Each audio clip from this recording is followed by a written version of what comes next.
Hello friends, my name is Savi. Welcome to my YouTube channel Savi easy learning. आज इस lecture में हम 11th class का बिजनेस स्टडी का चैप्टर नंबर 1 ही कंटिन्यू करेंगे।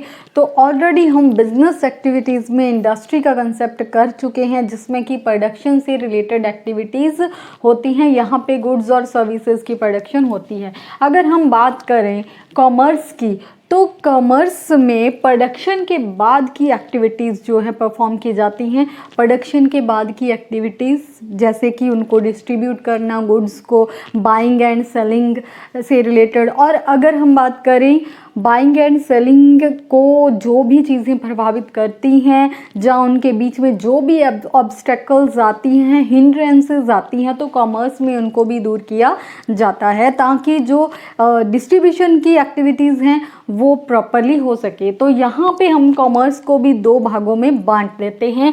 पहला है ट्रेड और दूसरा है एड्स टू ट्रेड। ट्रेड की बात करें, यहाँ पे गुड्स एंड सर्विसेज को बाय एंड सेल किया जाता है।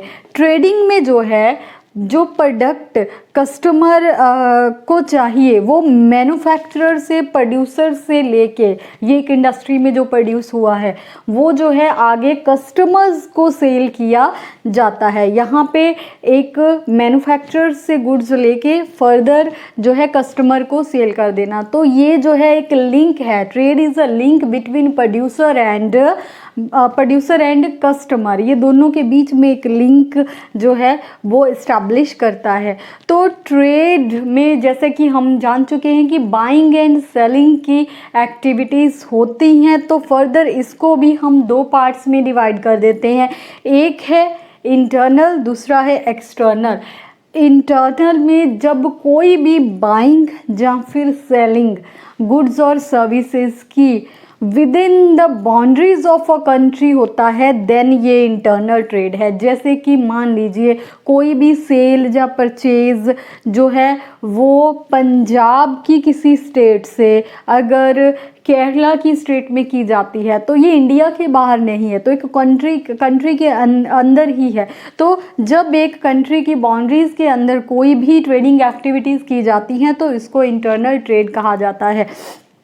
यहाँ पे इंटरनल ट्रेड को भी फर्दर दो पार्ट्स में क्लासिफाई किया गया है। पहला है होलसेल।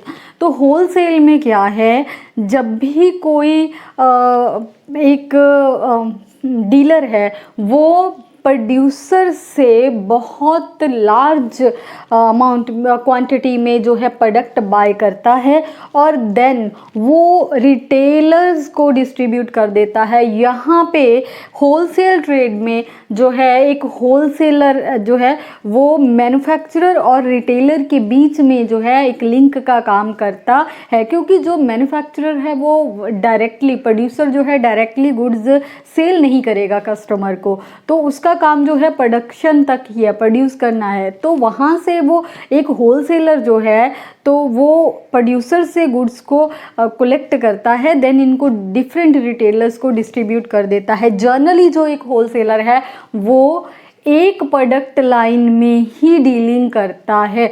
मान लीजिए अगर वो स्टेशनरी की आइटम्स जो है बाय कर रहा है, देन उसके पास सारी स्टेशनरी की ही होंगी, है ना। तो ऐसे मतलब एक ही प्रोडक्ट लाइन में वो डील करेगा।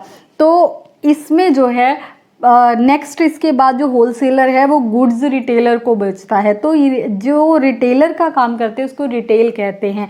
जब भी आप कोई प्रोडक्ट बाय करते हैं तो आप किसी शॉप पे जाते हैं, देन वो जो शॉप है वहाँ पे जो पर्सन बेच रहा है वो रिटेल का काम कर रहा है, उसको रिटेलर कहते हैं, है ना।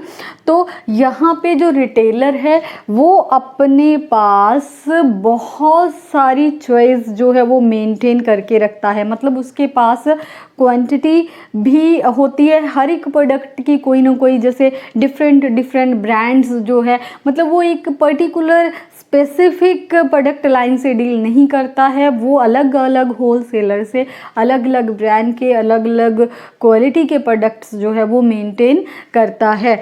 तो यहाँ पे जो रिटेलर है वो होलसेलर से सामान लेगा। ये पर्सन है जो डायरेक्टली कस्टमर के साथ डीलिंग करता है। तो जो रिटेलर है इसने जो कमोडिटीज़ जो सप्लाई करनी है ये बहुत स्मॉल क्वांटिटी में करता है। ये बाइंग जो है ये बाय करता है होलसेलर से, ये बाइंग तो जो है लार्ज क्वांटिटी में करेगा, है ना। लेकिन जब ये सेल करेगा तो ये स्मॉल यूनिट्स में सेल करेगा और ये अपने पास जो है स्टॉक मेंटेन करके रखता है ताकि कस्टमर्स की डिमांड्स को पूरा किया जा सके। अब नेक्स्ट है आपका इंटरनल के बाद एक्सटर्नल ट्रेड। एक्सटर्नल बिल्कुल इंटरनल के अपोजिट, जब कोई भी सेल और परचेज़ की एक्टिविटीज़ जो है कंट्री के बाहर परफॉर्म की जाती हैं, देन इसको हम जो है एक्सटर्नल ट्रेड कहते हैं।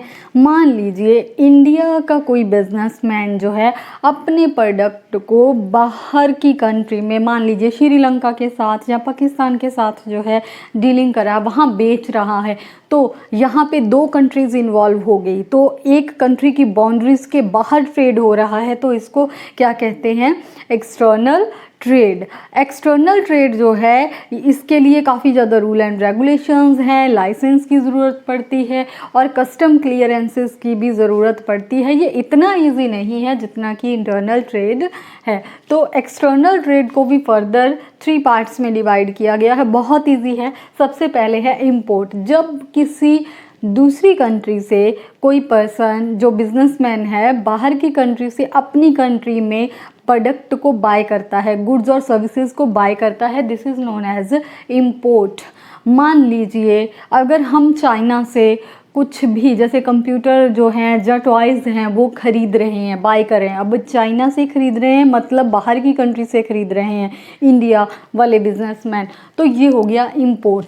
नेक्स्ट है एक्सपोर्ट।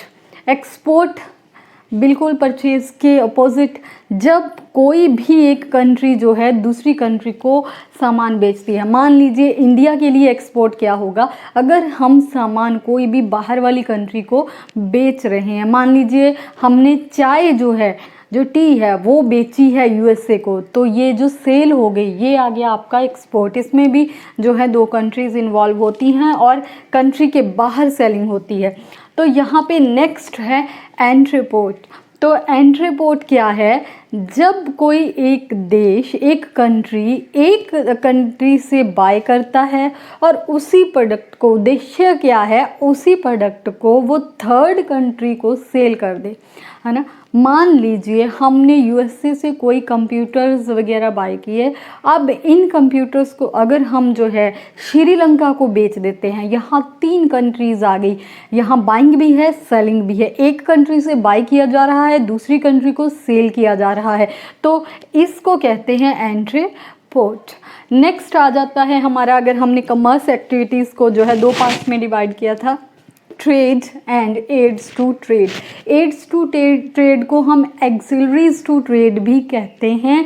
एड्स टू ट्रेड जो है ये कमर्शियल एक्टिविटीज़ को, जो भी ट्रेड है बाइंग एंड सेलिंग को सपोर्ट करती हैं, उनको असिस्ट करती हैं। अगर कोई भी डिस्ट्रीब्यूशन में कोई दिक्कत आती है, कोई हिंड्रेंसेस आती हैं, कोई प्रॉब्लम्स आती हैं, तो एड्स टू ट्रेड उनको स्मूथ करती है और या उन हिंड्रेंसेस को रिमूव करती है।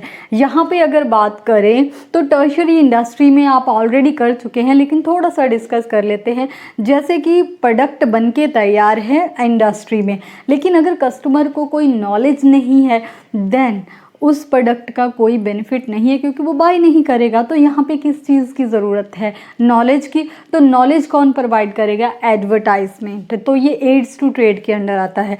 तो एक है गैप है प्रोडक्शन के बीच में और कंजम्पशन के बीच में, है ना। तो प्रोड्यूस तो हो गया सामान, है ना, लेकिन उन दोनों के बीच में गैप है। तो जब तक वो प्रोडक्ट कंज्यूम नहीं हो जाता है देन उसको स्टोर करके रखना पड़ता है। ये एक बहुत बड़ी प्रॉब्लम है कि स्टॉक मेंटेन करना। तो ये जो है warehousing aids to trade में आ गया। रिस्क है, रिस्क मतलब कि आने वाले टाइम में लॉसेस हो सकते हैं, ये चांसेस हैं। तो उस रिस्क को जो है, उस अनसर्टेनिटी को अवॉइड करने के लिए जो है एड्स टू ट्रेड क्या प्रोवाइड करता है, इंश्योरेंस। अब फंड की ट्रांसफ़र, फंड्स को एक्वायर करना या ट्रांसफ़र करना एक जगह से दूसरी जगह पे, है ना, या एक्सचेंज करना, ये बाय चेक हो गया, या फिर बिल ऑफ एक्सचेंज के थ्रू हो गया, या फिर लोन लेना हो गया। तो ये सारी एक्टिविटीज़ भी एक जो है हिंड्रेंस हो सकती है, जब प्रॉब्लम क्रिएट कर सकती है अगर ये स्मूथली ना हो, है ना, तो बिजनेस के लिए रुकावट बन सकती है। तो इन सभी हिंड्रेंसेस को रिमूव करने के लिए, फाइनेंस से रिलेटेड हिंड्रेंसेस को रिमूव करने के लिए क्या है हमारे पास, बैंकिंग। तो जो भी आपने टर्शरी इंडस्ट्री में जो है डिफरेंट सर्विसेज की थी, वो सारी की सारी एड्स टू ट्रेड में आ जाएंगी। अगर अभी तक आपने वो टर्शरी इंडस्ट्री वाला वीडियो नहीं देखा है, देन प्लीज़ आप मेरे यूट्यूब चैनल पे जाके वो देख सकते हैं। फ्रेंड्स, अगर आपको ये टॉपिक बिल्कुल क्लियर है, देन प्लीज़ आप मेरे यूट्यूब चैनल पे इस वीडियो को लाइक ज़रूर कर दें।